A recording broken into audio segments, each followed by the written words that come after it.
All right, we're out here today at Old Hickory Golf Course in Woodbridge, Virginia, and I'm sitting here with a friend of mine. I'm going to let him introduce yourself.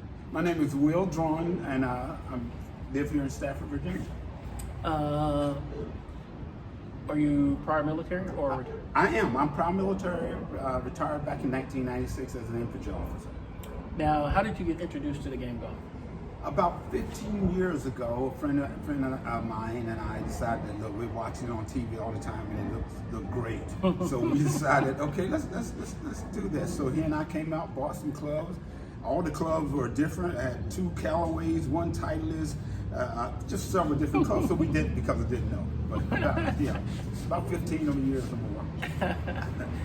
Where are you from originally? Originally out of North Carolina, of which is the oldest little town in the United States, charter, that was given a charter to free slaves. It's called Princeville, North Carolina.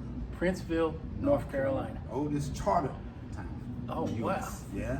That is something. Now, what is it about golf that keeps you coming back? My lordy.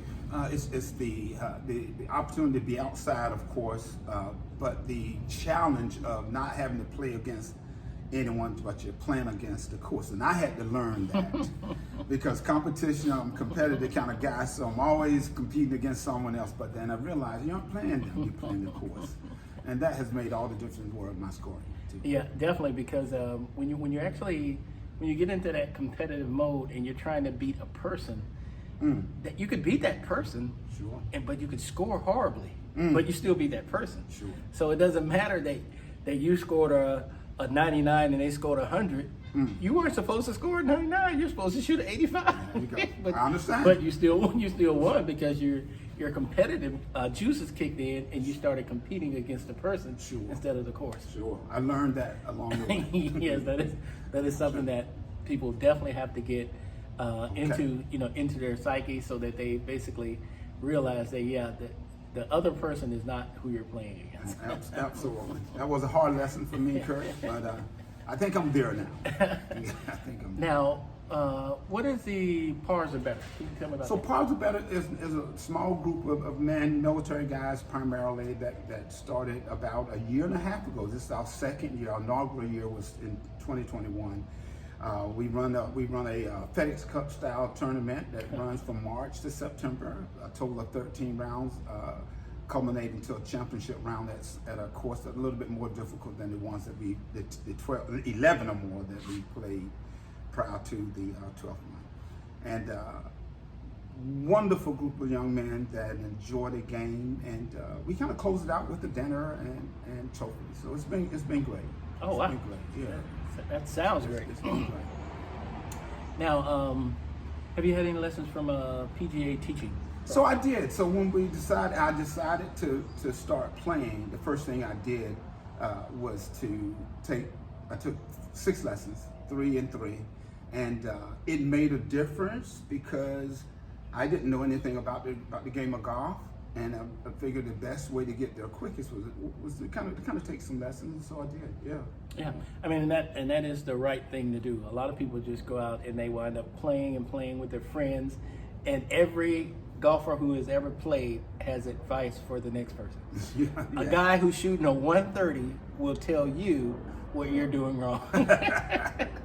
So No, that's just a part of golf. I got you. I got it. Okay, so now, who on the PGA Tour, not named Tiger Woods, is your favorite golfer? Mr. Justin Thomas is my guy, and I tell you, his patience with himself on the course, and I always say it reminds me of you, because he stayed within. He hit the clubs that he know he can hit and going to hit. He never varies like you. You are a consistent golfer, playing a consistent round of golf, and you never ever vary from what you know is going to get you your best score and your best shot. And I appreciate that. I'm being honest.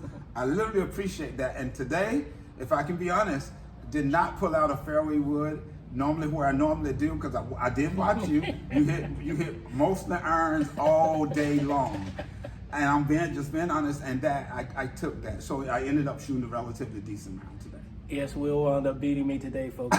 That's his underhanded way of saying that he beat me today. But that was great. That we had a really good time. Yes, we did. Will is one of the guys that keeps me on my toes. Will is another long hitter. So when I'm playing with Will, I don't try to outdrive Will because that's a non-starter. So Will is another guy that keeps me honest. But okay, so as far as what is it about golf that keeps you coming back? Oh my Lord, I think it's I'm 99.9% sure it's the camaraderie first and foremost. Mm-hmm. And then I always say that this is one of the games you get the do-over on, and what I mean by that is if I flare off my driver to the left or right and I don't lose it, well, I got another shot coming. Mm-hmm. So I got a do-over.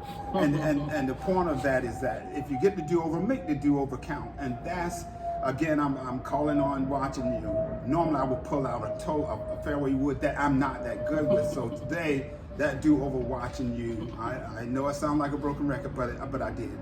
I pulled out an iron where normally I would pull out a fairway wood. Now, he just made a point that I normally try to tell the guys that I play with. I was like, okay, if you make one mistake, don't make two. so that is my mantra, and that's what he's trying to say about me as far as the way I play golf. If I make a mistake, I am not going to make two mistakes. That's right. But hey, thanks everybody for tuning in. I want to thank Mr. Will Draughn. Thank you, sir. Yes, sir. All right. All right, thanks. Bye, guys. Hey, don't forget to hit the thumbs up to like, make comments, and share this video with your friends. Once again, thanks everybody.